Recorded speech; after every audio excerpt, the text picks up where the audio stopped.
le Congo doit changer parce que vous avez un beau pays, un pays très puissant, un pays qui peut jouer un rôle énorme au sein de l'Afrique et du monde.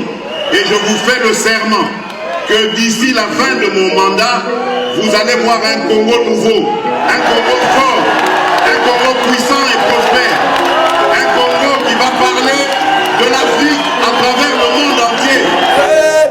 Namushukuru Mungu anayotupa, raisi ana hekima. Namushukuru Mungu anayotupa, raisi anapenda nchi lake. Namushukuru Mungu anayotupa, raisi anapenda Kongo isonge mbele. Felix, yo yo yo, Felix, Felix, Felix, Chilombo yo yo yo, Felix, yo yo yo yo yo yo.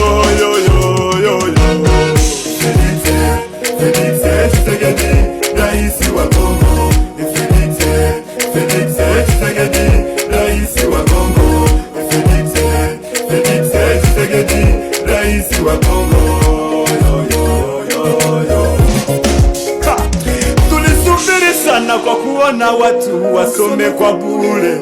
Leo sio ndoto na watu wanakuwa wanasoma kwa bure. Hata sisi tulishamaliza shule, tunawaza tena turudi shule. Felix, Felix, Zambia kuna me yo yo yo. Tena turudi shule. Felix, Felix, Zambia kuna me yo yo yo.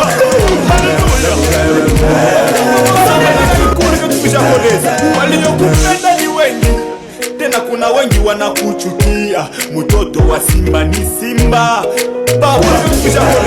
Waliokupenda ni wengi, tena kuna wengi wanakuchapa kazi, na kazi itakusemea wewe chapa kazi. Felix, Felix, Felix, ayo yo yo yo.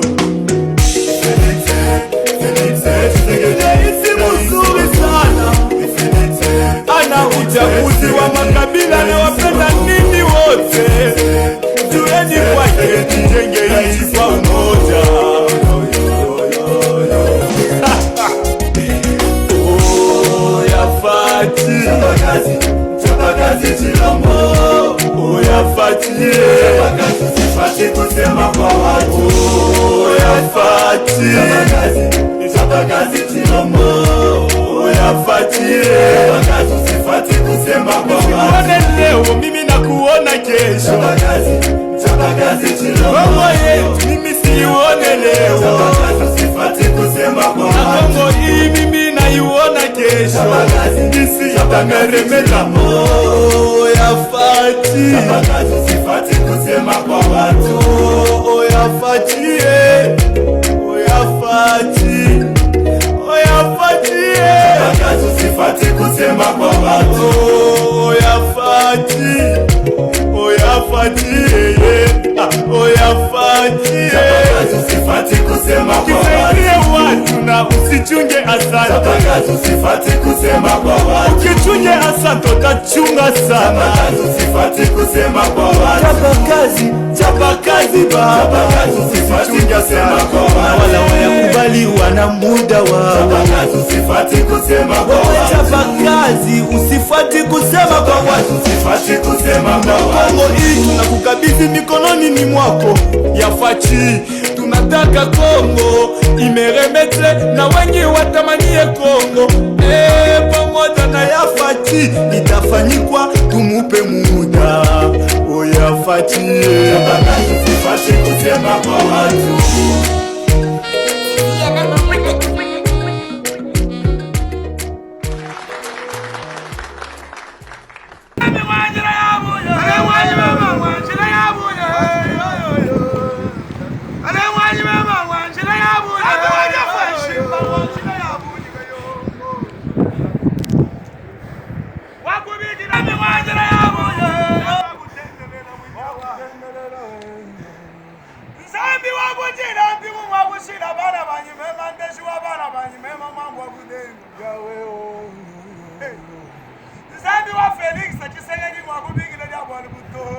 Amen.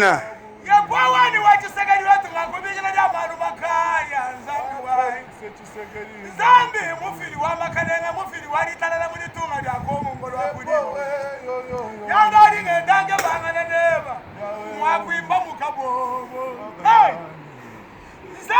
Nzambi wakwimba mukabobu ngolwakulima yo.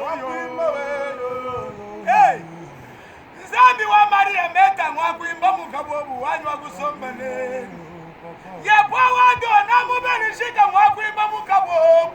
Sanga numa uitisha video jinda jiloni ku television mwatu anime. Yepwa wani kibwa lubwani bwana ngolwakulima. Anubwachi samba chebe chibiga gobu wakwambila nyanda nito. Munishi wadi tunga ya kwa munzani. Ikala munishi weba ngolwakulima. Munishi wadi segejewo. Ikala munishi weba ngolwakulima. Mukanda mafunda bangane.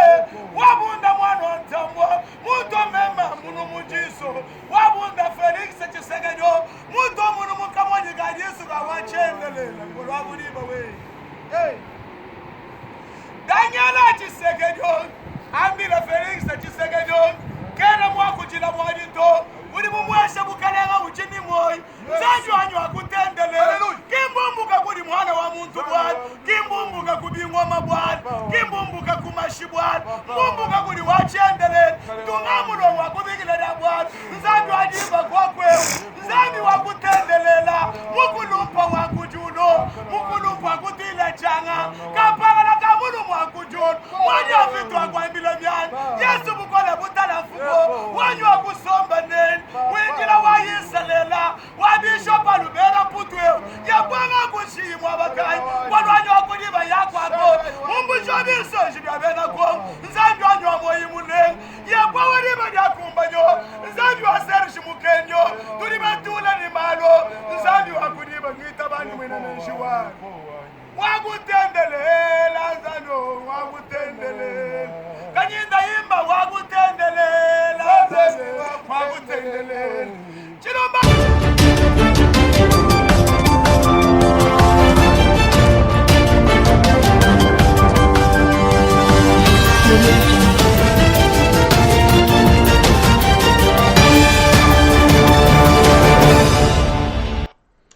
Mbote bandeko balandi ya CSTV balandi ya Maître Dona esengo mingi komona bino liboso ba etando eki pona kolanda émission Évangile selon moto na moto bolimbisi pona retard to pesaki heure 17h de 17h30 mais bo comprendre kaka tozana mboka oyo to lobby mboka ba contretemps boteni biso rigueur te surtout avec ba confinement na ba programme pe ya privé ya ndako et ko sala ki des fois ba contretemps et sala mameto ko bungisa quand même tango na ko senga bolimbisa encore une fois so bomoni moi muke image ezali kokangama tozali bongo na situation ya wifi et tokobongisaka nde topometaka tokosala kaka.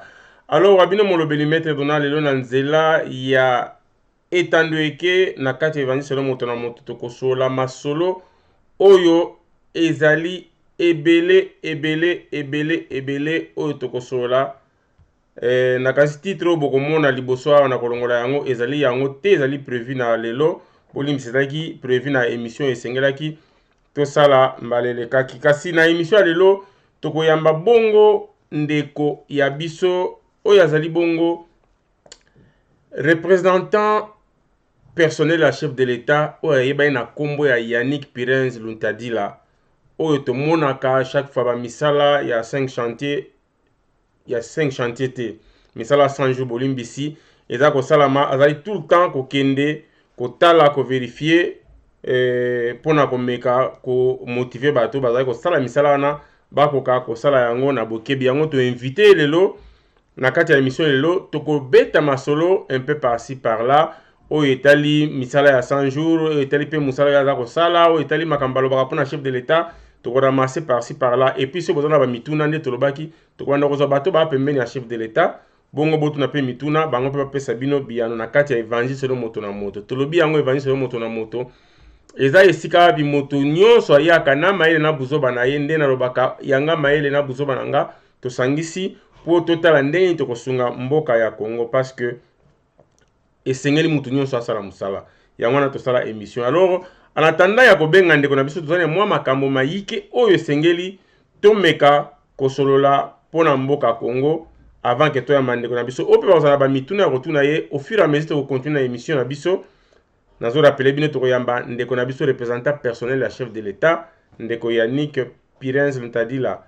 Donc alors tokobandana liboso avant ya émission on na lobaka merci beaucoup na maman na ngai Jili Wanga, sponsor officiel, oya sala ke émission yo.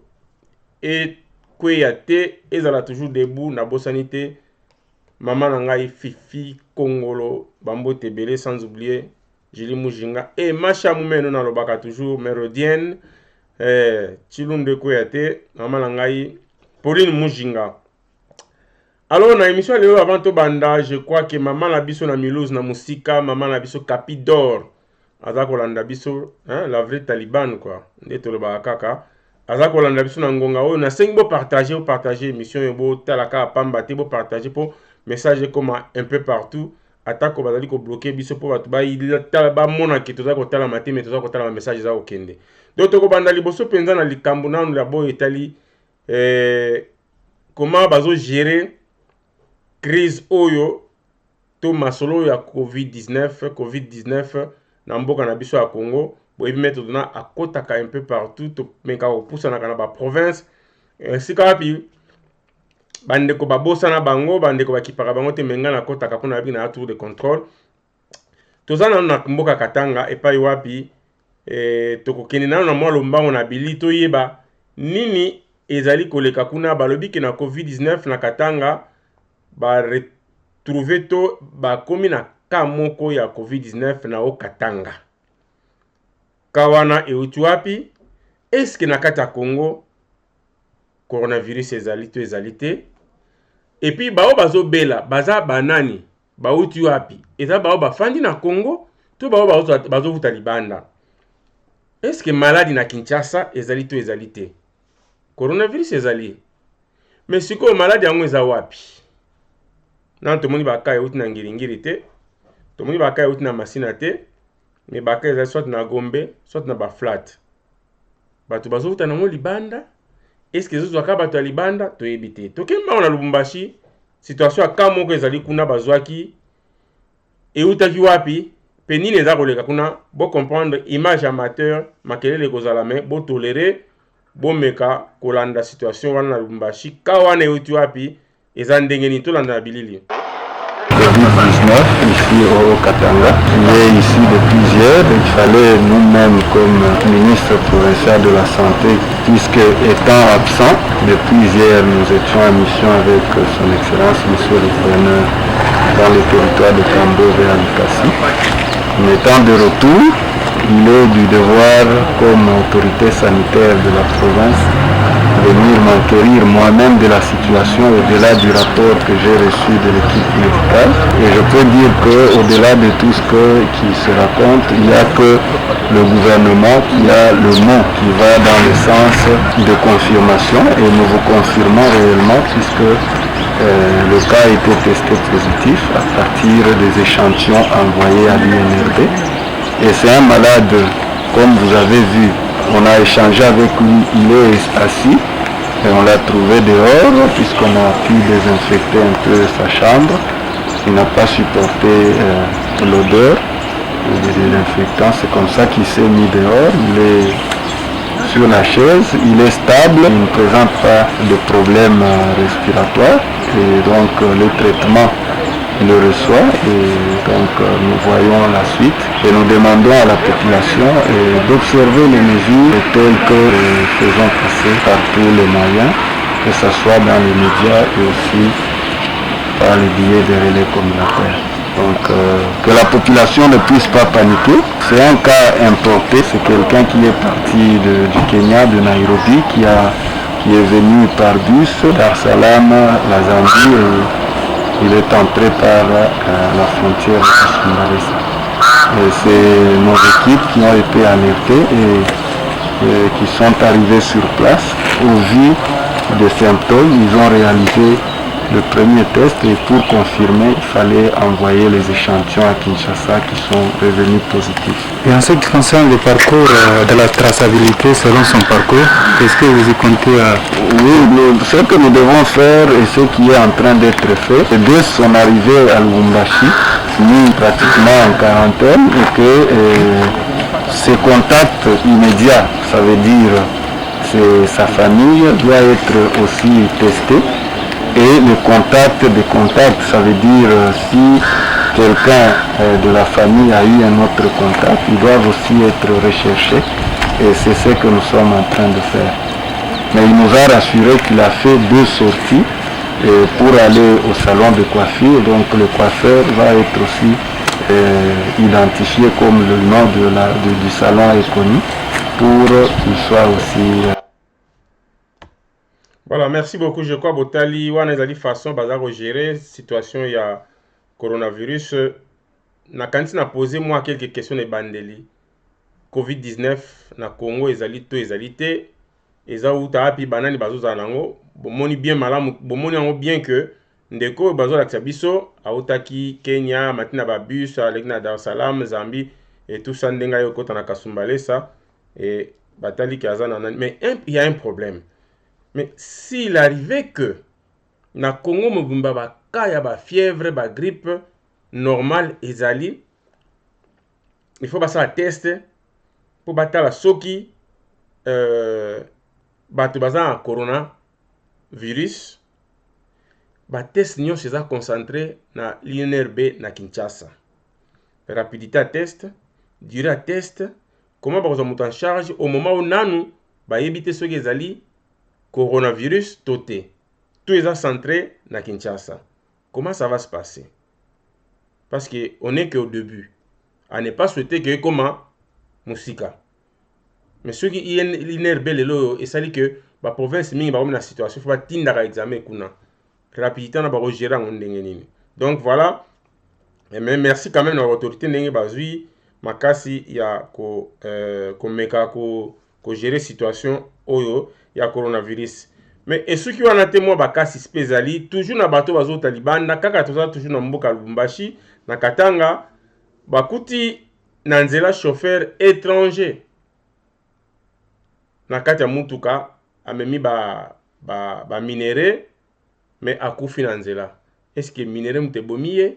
Est-ce que coronavirus to yebite? Mais eza na Swahili bolanda tozui libaku penza ya lombango te ya kotiela bino mwa audio onde ko alobaki mais tolanda peut-être tokotiela bino audio na sima nango. Tolanda toujours na kati ya Katanga. Okay. Wa chauffeur bote mnaona ni Paluambo hapa. Ile camion ile pale. Le chauffeur alitoka Tanzania eko na souffre. Aranja kwenda Kolwezi.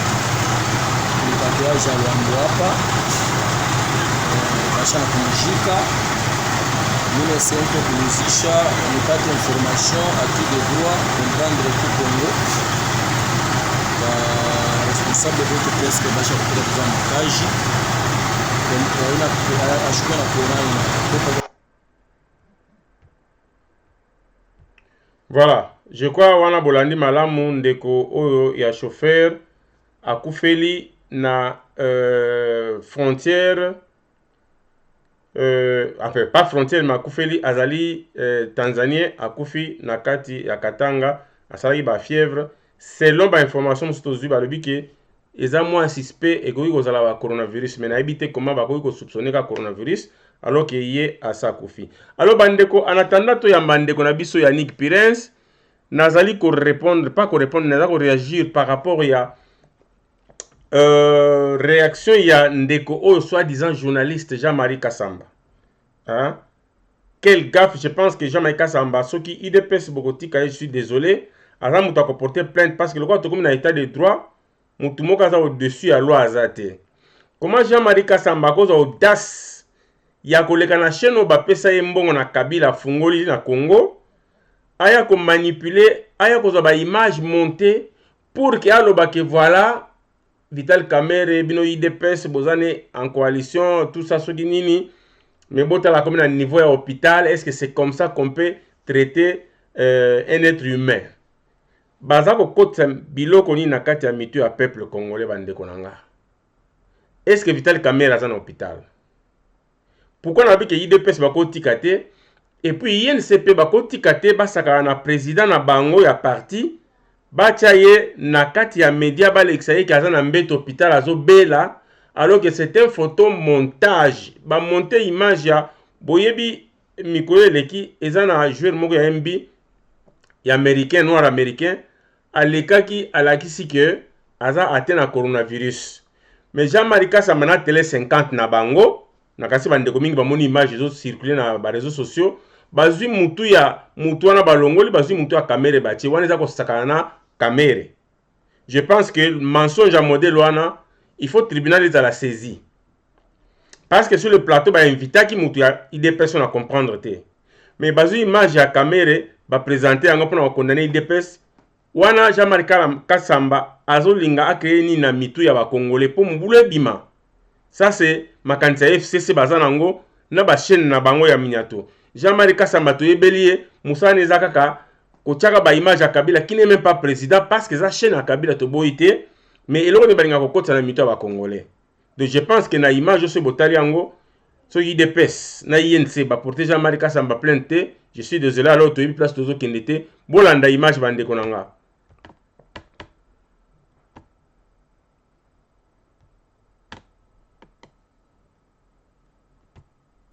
Bonjour peuple congolais, je voulais vous parler aujourd'hui de Kevin Durant. Kevin Durant est un basketteur de la NBA aux États-Unis.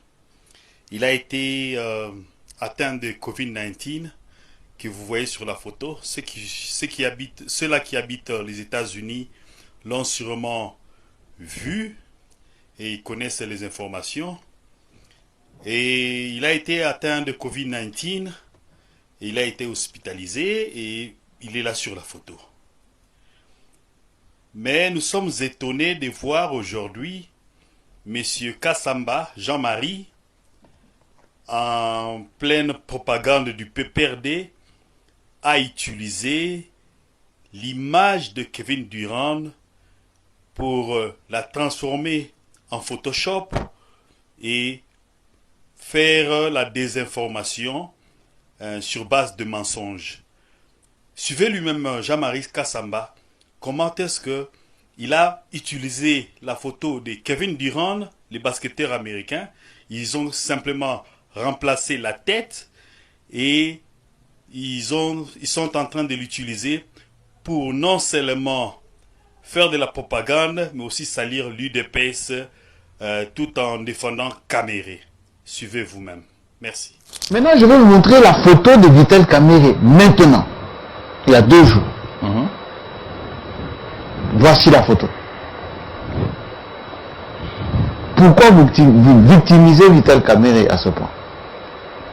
Pourquoi c'est exact? À l'hôpital. Il est hospitalisé? Oui, il était hospitalisé. Il était consulté. Écoute. C'est ça le spectacle? Jean-Marie, je sais que vous êtes militant d'un regroupement politique. Non, répondez aux questions. Je réponds. Je sais que vous êtes militant d'un regroupement politique. Posez des questions. Je ne suis dans aucun parti politique. Je pose des questions. S'il vous plaît. Répondez. Je réponds. Vital Kamere, je réponds. Votre associé. Je réponds. Aujourd'hui. Je sais que Jean-Marie est un militant d'un parti politique. Désormais, Moïbi, Nyoso et Sikanaï Zali Obe Makala. Clairement. Voilà, bandeko nanga bo comprendre siko que PPRD, tout le monde na INC, va travailler ensemble. Ceux qui PPRD na INC va travailler ensemble te. Na ina mona INC na UDPS va porter Jean-Marie Kasamba plainte pour un usage de faux ya nani kozwa image ya mutu commenter ezali yete botieye ezali diffamation. Na ina mona INC ceux qui bozalaka ensemble na PPRD na FCCT bo porter plainte lokola boza bato ya cash na UDPS balingi ba salir ba titre na ba tie bien que UDPS aza démon donc balingi ba condamner UDPS alors que justice mutu ekangi Vital Kamere justice mutu interpellé Vital Kamere c'est pas l'UDPS. Donc je pense que il est grand temps il y a qu'opinir bantivaleur lokola ba Jean-Marie Kasamba. Donc toko traîner na beaucoup plus wana te pona ye. Donc toko leka siko to bengande ko na biso invité na biso alelo Pirenz représentant personnel à chef de l'État pour to meka ko tuna moi quelques mituna bino pe préparer ba mituna o boko ko tuna ye oyo etali bongo chef de l'État na misala na ye loko aza proche baza bato ya présidence bayebisa biso comment ça se passe. En attendant tozoye tolekana nususu na nzembo na biso oyo tomesana koyemba pona kopesa nzambe espace na kati ya émission oyo. Le Congo doit changer parce que vous avez un beau pays, un pays très puissant, un pays qui peut jouer un rôle.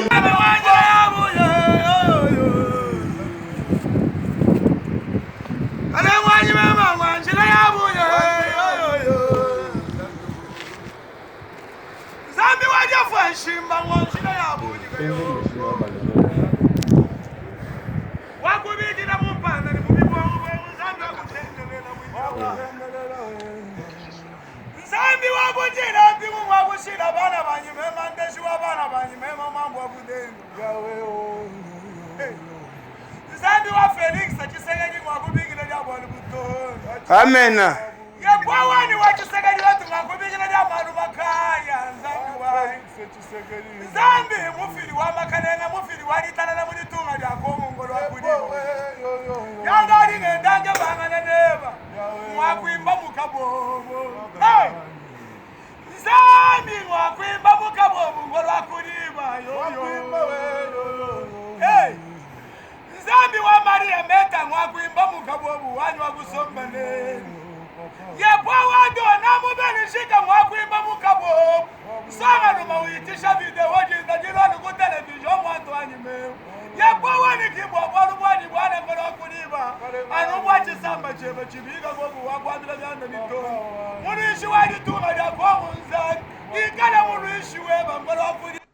Merci beaucoup balandi ya Steve Ndé tolobaka télévision ezali radio te yango mwa muke il faut image ezalaka toujours donc tolobaki tobengisi ndeko na biso Yannick Pirens oyo tokoyamba lelo azali bongo représentant personnel ya chef de l'État na émission oyo ayebisa biso mwa muke na mituna tokotuna ye pe bino mpe so boza na mituna ya kotuna ye ntango na kopesa nzela nimero na biso ezali kosafishe wana 0032 492 53 54 25 bokomeka pe kotuna ye mituna tu bolingi pembeni ya lokola aza pembeni ya président ye akoki bongo kosunga biso na ba réponse to pe akoki pe komema ya biso baposa epai ya mokonzi ya mboka. Alors na ko rappeler bino avant to ya bandeko na biso bolimbisi bandeko avant to ya bandeko na ko rappeler bino ke nde na komaki na annonce na ngai après émission yo na 21h tokoyamba su Bogis Bopema mwana mayelo boyebi akoza toujours en live poto beta toujours masolo ka Congo to fongola ba chapitre na ba version to lingaki. Alors to ke na lombango ko benga ndeko na biso Yannick. Bonjour ndeko Yannick Pirens Lutadila. Oui, bonjour maître Donat. Alors merci beaucoup pour notre invitation à biso. Est-ce que makambo nga na lobi Yannick azali nani pembe na président soki yo moko lobi na monokone ko sala malamu mingi? Nga azali parmi ba représentants personnels ya chef de l'État. Donc but na biso ezali ko ba fonction na biso ezali ko représenter chef de l'État en cas ya empêchement na ba domaine nyonso.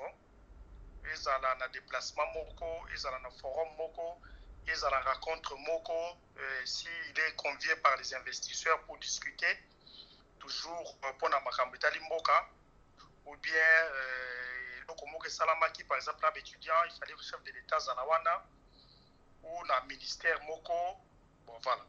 Donc c'est ça en fait rôle na biso un peu. Merci beaucoup toujours à son poste, Victory Layson. Merci beaucoup pour notre émission. Merci beaucoup à la petite Thérèse Matoko, la belle. Merci beaucoup pour la bino sobozo landabiso. Fifi Kongolo, maman Langai. Bonsoir maman. Vraiment, c'est comme on a yo. Et Mireille Lassa. Bozabino Sokolanda émission. Alors, question à Liboso, Tonito Tunandeko. Je crois que c'est la deuxième fois l'équipe de Megaïko Yambaye. La fois passée, tout le monde a été na Sankuru, à Kendaki mission, il y a Makamuya. Nde boyi baloki balinga ba boma mokonzi na biso mais avion ekweyaki to solo laki na ye masolo. Alors question liboso ndeko Pirens to ko banda na yo ezali to monaki yo to monaka yo na misala chef de l'État ozawo ke na ba chantier yonso ya 100 jours ya surtout ya ba saut de mouton oh lelo tomoni malgré pas ce mona ko tambola ko tala ko visiter mais lelo tomoni vérité baloki ba se retrouver na place ba se retrouver moko baza ko kende. Est-ce que bato bako toujours espérer encore na misala ngo toté? Bien sûr, misala il y a chef de l'État, il faut espérance ezala. C'est vrai que na mboka na biso bato basa habitué na système qui misala bandaka ici la raté.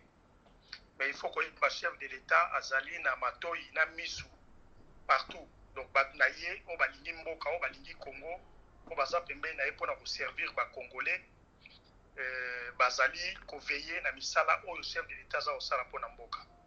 Moi je peux vous rassurer Léon ndenge naza ko loba boye misala o tout chef de l'État entamé et que kende tina suka. Merci beaucoup. Bonjour Maman Jilou Angaja. Bonjour Dieudonné Kassongo CSTV na kati ya Israël pour na émission yo. Alors on commissaire ici là tout monde qui a Vital Kamerhe alekaki a confirmé na yebite so na cadre ka ya balukuta za kanango et concerné ngamona aloba alobi que non beaucoup mona donc na janvier déjà pardon na juin na mois de juin donc biso alobi que ata défilé ko za mais le 30 juin peut-être ko sepela que ba mitu ke mati likolo ba fleur eza ko ningana po eza déjà elanga pembeni ya so de mouton. Est-ce que na ndenge yo moneli misala est-ce que ça va avancer? Est-ce que tu espères que en juin bato ba sepela embouteillage ko sina Kinshasa? Mais je peux même affirmer que avant juin quelques sons de moutons que si là déjà naza ko sabino qui a so de moutons ya pompage ba gros travaux ici là et tikala kaka na mike ya na périphérie ya so de moutons parking ba déviation quelques déviations à Kosala ndem tetikala mais so de moutons ouvrage hein il y a so de moutons à pompage par exemple ici là au moment où nazo so na bino ba travaux ça continuer na OVD nazali Kosala déviation moko na niveau ya avenue Kianza na nini na pardon na avenue Mama Yemo kuna na nini na pompage déviation wana ezali Mama Yemo na tourisme pour quitter na Mama Yemo et qui permettre pour la prévision ya travaux ya so de mouton l'air ba ko déboucher pour na kosilisa tout autour wana mais déviation baza ko sala na OVD et qui permettre que bato ba ko mata na so de mouton ba ki ko quitter na avenue donc tourisme ba mati na tourisme ba ki ko quitter na avenue Mama Yemo pour nous permettre bango ba circuler avant ba travaux ya pembeni si la côté à station côté à ba boutique na côté à moi Wenjeza wana. Merci beaucoup Ndeko Yannick pour na kopesa biso précision wana donc d'ici là quelques sauts de moutons et aussi là embouteillage peut et diminuer to et aussi là vraiment eza sengo mingi tomoni na misala chef de l'État Mbujimai babandi déjà sur 200 maisons mais déjà ndé tozo ko apprendre na ba image to l'accès qui peut awa déjà 9 ndako e bandi déjà kotongama na ebite so ba kosuka wana et puis na yoki na kananga d'ici là bandako e okoma parce que ezana na niveau ya Angola soki na bosanité mais tout le monde chef de l'État to surtout ki bo makamto to ko yeba te mituka ya la police en dehors de ba nova to yeba kana brigade mobile à l'époque tango Mobutu to moni la police enfin ba kompelo ka ba police ba mboka mususu pour ne pas dire na poto ba Rwanda ba mboka mususu to monaka police na voiture mais yabiso na voiture te. Comment ba kino ba yambaki nouvelle comment ba policier ba yambaki nouvelle wana yo muto apembe na chef de l'État yo muto za toujours kolanda pe ba misala ya mokonzi ya mboka azali kosala. Oui, merci maître Dona pour na etundi wana déjà pour na kosilisa pour na baso muto pour na ko rassurer population na biso na niveau ya centre ville déjà moi parce que OVD a pour avancer dans les travaux il y a sur des moutons à Mandela parce que sur des moutons à Mandela soit qui moi retard par rapport il y a confinement ou il y a 2 semaines il fallait travailler katanaki parce que là qui après rembler si tu veux l'air parce que sur ouvrage il fallait pas ça la rembler parce qu'il y a toujours 4 couches avant pas ça la goudron donc ça là qui remblé après basali compactage ya sol après sikoyo basala ki couche ya nini ya 80 gros 0,80 après basali sous compactage basali sous couche ya 0,31.5 et après bazaki obligé à arrêter pour baser là laboratoire il y a office de route parce qu'il y a un laboratoire assermenté ils ont un résultat ils plus stable et plus fiable donc bango bayaka basali test bayi basoki ba couche ba tie déjà mi balé soki ezali bien couche mi ça soki ezali bien avant basa na impression na batu ya OVD pour na kusala préparation ya enrobé donc nini ba étape wana nyonso il faut ça la respecter avant enrobé ça donc nga bakoki ko annoncer lelo au plus tard le 15 mai ba travaux ya soin de mouton ya Mandela ezali kosila. Merci beaucoup, bonjour maman Nabiso Mimi Orange Ngalula, maman Prudence Mbombo. Merci beaucoup pour notre émission. Et alors, nouvelle, il y a la police et Koti. Batu bazolo ba mes chefs de l'État sont continuer ko sala malé bazo kipe bangote. Comment batu ba yamba ki nouvelle wana? Ben nouvelle ami tout ka batu ba yamba ki ango na ndenge ya bien. Vous savez la police to critique ka bango mingi. Pona ko critiquer bango, il faut qu'on fréquenter bango pour na koyeba ba conditions na bango, ba conditions de travail na bango. Ça veut dire que ba conditions za ki ya bien ke. Bon mona wapi policier azolanda mutu na makolo. Non, policier il faut aller na voiture ou bien aller na moto wana puis aller na ba nini ba conditions ya bien pour permettre ya amener à bien ba mission na yi. Yango chef de l'État alingaki ko soutenir atie accent mingi na police de proximité. Police de proximité ça veut dire que peuple a la plus proche ya police a la plus proche ya peuple. C'est pour ça que police faut en a moins de locomotion. Par étape, chef de l'État a bandi déjà dans ma voiture. Tout le monde a bamboka nyonso ya mikilipe na Afrique. La police bazali équipé. Ya mo chef de l'État a linga bandana ko équipé la police na biso ya proximité ya ville de Kinshasa. Ba yamba ki na ndenge ya bien. Et loko to kosenga pe na bango ke babatela yango malamu parce que ezali ba bien ya l'État, ezali pona bango, mais peuple peut a contribuer pona ba bien wana. Donc il faut babatela yango malamu. Mais voilà, je pense que la population est contente, la police est contente, et il y a bon usage de biloko wana. Merci beaucoup ndeko. Toza ko poussa na malembe avant to tikela bandeko. So ba ko tuna bandeko tango to ko tila bino penzela botuna. Boya ko tuna nga après émission te. Benga numéro de téléphone yango wana 0032 492 53 54 25 otuna hein. Maman nga je retrouve de Selipa. Et maman Dorian Kapinga. Bo benga botuna. Olie boya kotuna ngai après. Donc voilà. Alors ndeko tozongana na makambo ya Vital Kamerhe mutuna wana tunaki pe ndeko Feli Kabala.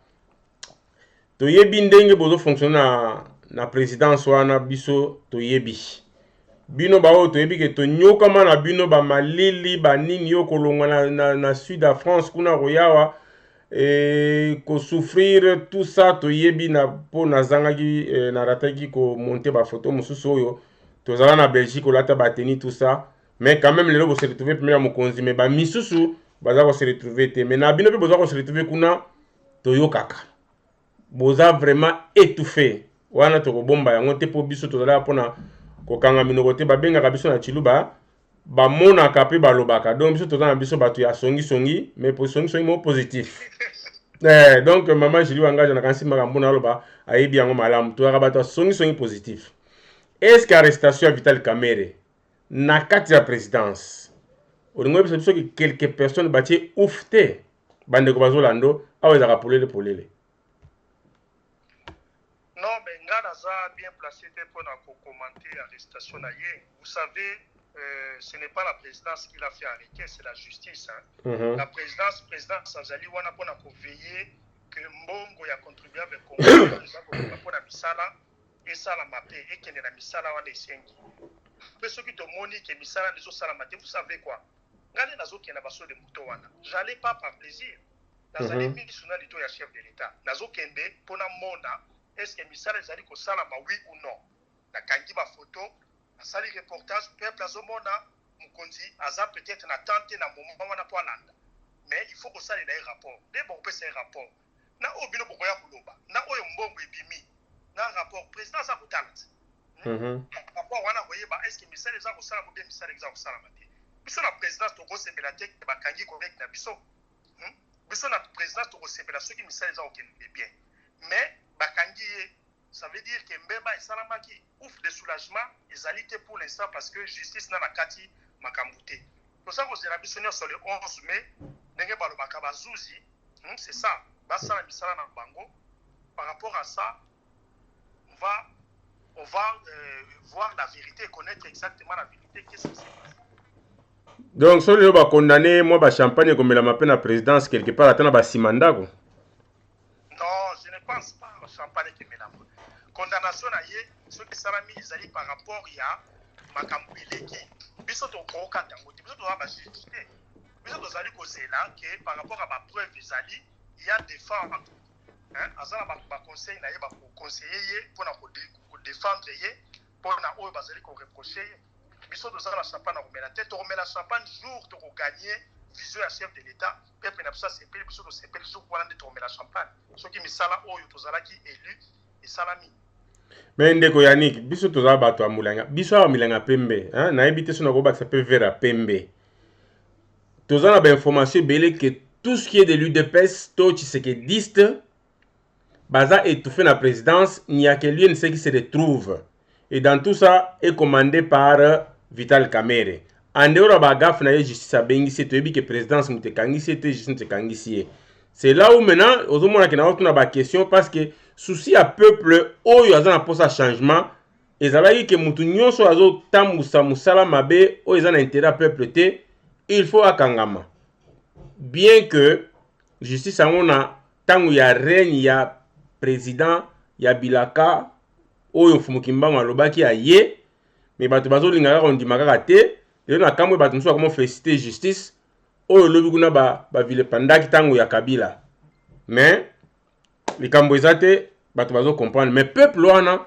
aza content na ndenge bainterpeller chef directeur ya cabinet ya chef de l'état o mututu ayebaki aza caméléon azalaka toujours lokuta na ye eza ngambo nazoloba te bavideo oyo asala par-ci par-là efunda ye soki tobi tosala bacocktail awa lokuta nde emonanaka nango kaka donc soki tolobi ke bozalaka étouffé bozobanga kondima mpona nini mpo bakobengana bino misala mpo toyebi deja bozalaka instruction kuna ke bokotouche ye te nayebi ke nakopousse o répondre te yango moi natunaki question ke quelque part ou faire le message que majorité ya peuple une grande partie baza content mpo babandi kokanga ba incivique te mais ba antivaleur parce que mutu akomi na état ya koexploquer biloko oyo ekoko aider peuple aza antivaleur mpona peuple yango moni totunaki question wana po toyeba soki ezali ndenge nini na présidence mais nayebi ke oza mieux placé te ya korépondre yango mais biso awa toya kobimisaka polele alors dernièrement tomonaki balobi ke président banoma ye président asalaka eloko te FCC moto esalaka eloko mais tomonaki décret moko ebimaki ya banomination je crois ya basecrétaire généraux quelque chose mais président alobi niet abare yango pe toyekomona nsima mikolo premier ministre azwi acte mpe eza annulé okoyebisa biso na bandeko bazolanda eza nini qu'est-ce qui s'est passé? Maître Dona omoni likambo ya banomination soki olandi lettre ya premier ministre oyo atindaki na baministère nyonso aprevenaki bango ke mutu moko te akoki kosala banomination ça veut dire ke okende konome bato na basecteur oyo ezali ya yo te sans koconsulte tout le monde d'accord biloko nyonso ekosalama ya banomination baaffectation il faut eleka na conseil des ministres lettre na ye wana date du 20 janvier 2020 donc alobaki yango bien ke na baarrêté nyonso il faut toujours conseil des ministres akata ça veut dire que au moment où je te parle la ministre madame Yolande Bosongo azwaki initiative un peu solitaire ya kokende konome omoni baposte mosusu ezali batiaki yo ministre mais oyebi mpe te oye kaka boyele biso bato mosusu baopesa baconseil ya mabe yo olandi yango kaka okoki kosala banomination sans oconsulte ube sa oyeba premier ministre alobaka nini abendaka biso eza bato ya attention kokeba kosala banomination boye te ye amekaki kosala ameki magie mais esimbi te yango nalobaki ke fimbu président azongisi fimbu soki tozoyoka te fimbu mais eza na titre ya bic rouge donc ministre babendaki Matoyi directeur de cabinet ya adjoint ya chef de l'état akomelaki ye mais moi erreur ya esalamaki il fallait lettre wana ezala pas ya premier ministre, comme ça premier ministre abenda ye matoi. Mais problème ezali te, réunion esalamaki, premier ministre abendi ye matoi, ayebisi ye ke affectation na ye wana nyonso a préparé yango, aye na ye yango na prochain conseil des ministres pour présenter yango pour défendre yango. Donc au moment où je vous parle, l'affectation wana ezali suspendue. Merci beaucoup, tout le monde qui yango, merci beaucoup. Alors, tout comme la question à Souka avant, bandeko, peut-être, tout ça bandeko, moi, 10 minutes pour nous tenter, 10-15 minutes, bah, me poser ma question. Tous un dossier, monsieur, tous qui awa, je crois, bandeko, mingi, bah, au courant. Il y a un autre bagage qui pourquoi il ne s'est pas tout faire caca et deux pèses, alors que bosa bien ensemble. Tous un dossier, par exemple, il y a ministère à budget. Ndeko Jean-Pierre Kimbondo je crois Mafuta ou quelque chose comme ça. Babenga ke shérif. Depuis 2011, azana ministère na budget. Alors travailler dans la direction de contrôle budgétaire. Toyebi sokoza directeur de contrôle budgétaire au Musaï Salaka. C'est-à-dire bakoye baba sorti banani azako gérer. Mais ndeko a travaillé pendant longtemps au moins 5 ministres balekiwana. Mais comment expliquer dans moment bakangi Vital Kamerhe le ministre à budget toyebi aza mutayen c'est Mayo. Si je ne me trompe pas, à moins que na bossana. Maître Mayo, oui. Oui, Maître Mayo. Comment quand bakangi Kamerhe na poste amune de pesa azalaki na contrôle ya budgétaire ya ministère à budget, mbala moko balongoli bakeme na bureau d'études. Et d'après ma mesure, il paraît que mesure et outils à partir de Makala, que basa et lokoana. Qu'est-ce qui est caché dedans dans l'Ikambouana? Parce qu'il y a une semble de budget et Moutouazali dans la direction de contrôle, Moutouazali de PES. Pourquoi Bakangi wana? Est-ce que ça peut nous effacer la trace de Pirens? Ben, en tout cas, Nazali, de soi, nous avons maîtrisé en côté pour répondre. Ce qui est sûr, c'est que même hors de Outina Makala, hors de Wana Soke Zali mal exécuté, la personne où Yazali offensé à Rozonga na droit naï. Donc, tout ça, on a état de droit. État de droit, président Lobaki a le président fait ce qu'il avait dit. Boye Bakinatan, il y a campagne de Pseki Bango, mais Bao Bakangami, Bande Konasu Bakangami, Bao Bamsuba, Libanda Baseli Bambeba, président Lobaki, même dans le dîner, il répond tout ça qui tourne au Lia, au Kontamen Kisibiso. Azakolo ba toujours ceux qui bossali bien bino batnangai ezali sengo mingi parce que ba batana ba ende baza kusala mais ceux qui boyibi ou be boki mibeko ya mboka boki makala. Donc ça veut dire que ezali yete ya lobby que ceux qui boki mibeko ya mboka ceux qui boki mibeko ya mboka ezali ça ba juge so OK pas ba juge ceux qui ba juge ba vérifier ou boka ki mibeko OK makala bozo bosana mingi kende kona biso die donner l'eau. Ndaki Makala, c'est un camarade du président de la République. Qui a un côté complet politique et ça l'a quitté. Donc il faut battre ma béoyozo au sein de ministère. Ceux qui allaient contre la loi et qu'on rattrape yo, loi pour rattraper yo. Vous voyez? Donc l'affectation on a évité ceux qui salami selon loi, ceux qui salami selon il n'a évité. Mais s'il y a un problème, le coup la peuple n'a pas commis vigilant pour comporter un mot devant Bazouzi. D'accord. Ok. Merci beaucoup Ndeko Pirens. Tokomi peut-être na mituna na biso ya suka. Tant on a reçu générique bandeko so générique sili. On va dans la question babenga nazotika ligne libre oyo numéro bozo mona weza ko s'afficher wana bomeka ko benga so bozo na ba question. Alors Ndeko Pirens bandeko mingi balelaka basenga kaka eza motuna te soki bino bato ba pemena chef bokomisa bandeko nyonso balobi que chef de l'état au monaki en open Angleterre peuple a manifesté qui a lobby que tolingi Kamerhe te malgré chef aza politicien abeta ki o ya beta ki wana ndito bana linga na so ba kino abeta ki mwa mai moko boye linga ba jeune donc les cas qui nango ndenga politicien wa azaki na mato ya koyoka politiquement ayokaki oyo ayokaki malamu te amemaka na lolenge na ye donc peuple ale eloko ni peuple alingi balingi Vital Kamerhe akoma soit éteint soit hors du périmètre cellulaire. Donc message sur le président na yoki angote yibino boza pembe iboko misa yango que peuple oya lingi wa vota kiyo aza na poso samusa calmement alingi directeur la cabinet na yo oya komi na maboka ya justice soki lo ba condamner kaso judiciaire baby donc président balingi Vital Kamerhe a comment soit éteint, soit hors du périmètre cellulaire. Donc, message à peuple Yangwana. Alors, on a connu ça dans la bande que avant tout qu'il y ait la générique, peut-être qu'on a une question à Bino. On a informé Bino que tout baza koloba docteur Munyangi Munyangi a commis na Kinshasa, docteur Munyangi na commis na Kinshasa te aza na Paris. Na Paris, azala na protection na ye sécurité les alliés avant kita Congo, il faut azala na garantie que aza sécurisé problème ko zala te.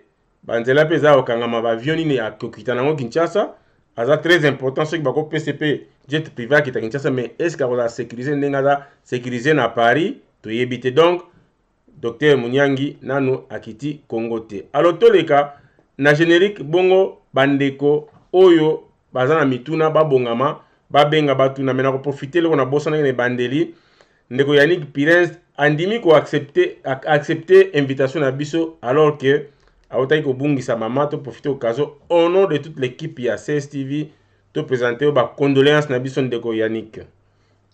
Merci beaucoup na équipe nyonso. Merci.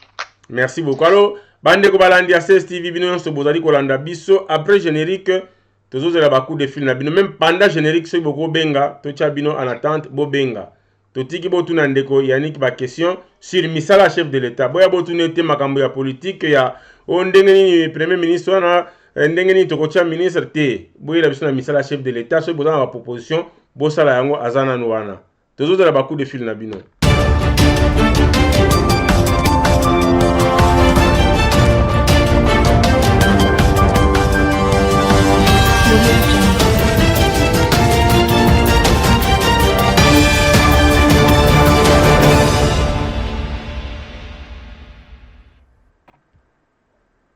Voilà, ba question waza question na moni mutaliboso azo benga na bité quel numéro tu as pi mama Capidor na Milouze mbote mama bandeko baza kolanda yo motuna na yo ezali nini na ndeko Pires topé contribution no par rapport à auto yobia wa ezali nini bazo yoka yo. Oui, bonjour monsieur Pires Yannick. Ouais. Na souhaité une condoléance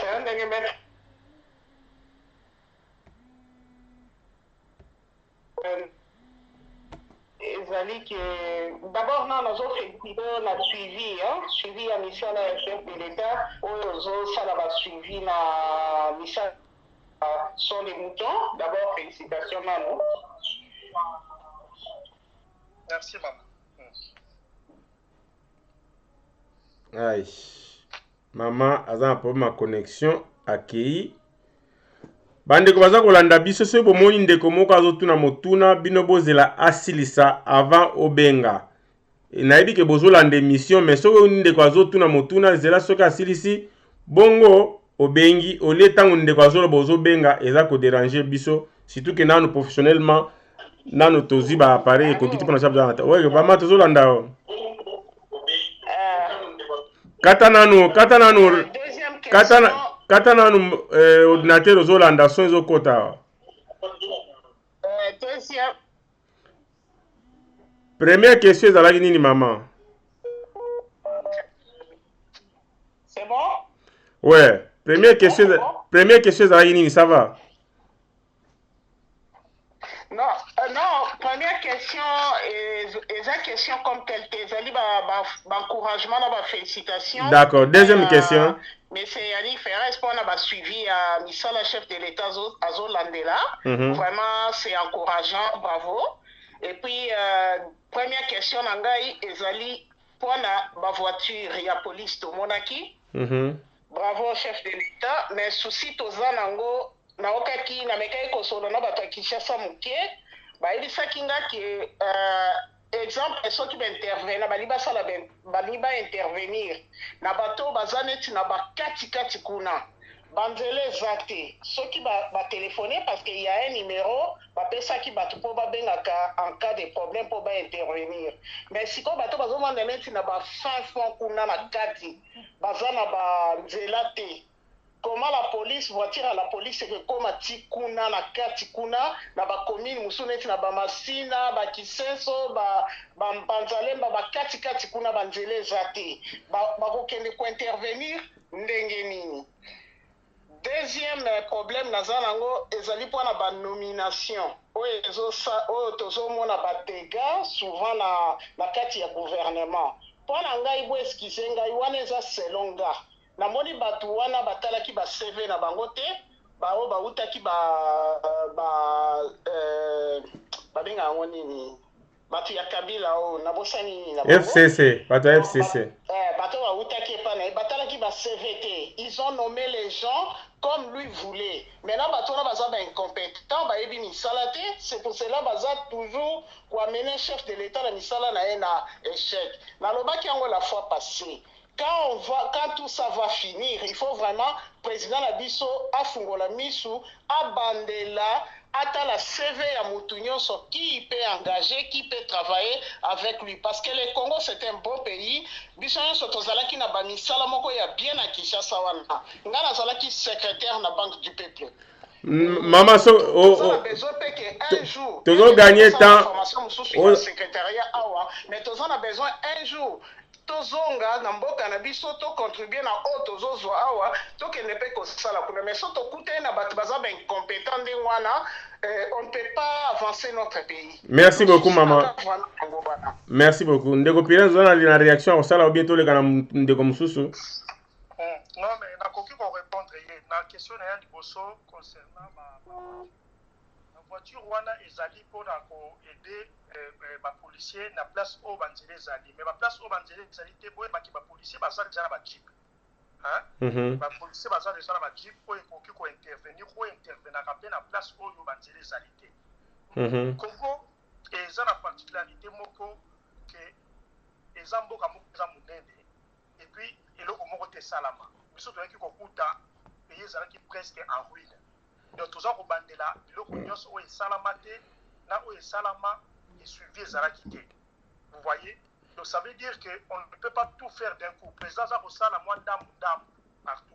La Jeep peut y avoir, mais pour l'instant, la Jeep déjà où ils allaient à la police, donc on intervenir place Banzela. La voiture est intervenir place Banzela et Zali. Concernant la deuxième question, je pense que la DB émission, c'est la répondante qui en gros, que le Premier ministre essaie à interpeller Maman Yolande à épicier que en Kende, na prochain conseil des ministres, a mémelaye, la nomination. Donc ça sera un problème qui sera traité à la prochaine réunion à conseil des ministres. Merci beaucoup Ndeko Yannick. Ceux qui ndeko msana mutuna atuna ndeko abenga in Allemagne au numéro si na 44 92 na suka tozo rappeler yo oza suna ligne te. Ceux qui ndeko msana question ko tuna toza na ndeko Pires Yannick na ligne wazali bongo représentant personnel chef de l'État oyo andaka misala oyo eza ko sala masitu na misala à 100 jours. Alors, représenter chef de l'État pour chef d'État qui ne peut pas union sauter. Contribution aux questions. Merci beaucoup, Maman Abiso Capidor, en direct à Milouz, pour la participation à la question. Toujours Luka, toujours Zela, la question à Bino, Bandeko Babengaki. Toujours y coacher Bino moi Libanda parce que ligne est là qui oui, Ndeko na France. Alors, Ndeko, on s'est présenté à Katissus. Je ne sais pas ce qui s'est passé. Peut-être à Wabenga Lisusu. Oui, numéro moga ndako 09 ya Paris Obengi Okati. Soko ko toujours ko rappeler toujours na même numéro Bengi kaka. Ndeko ya Paris.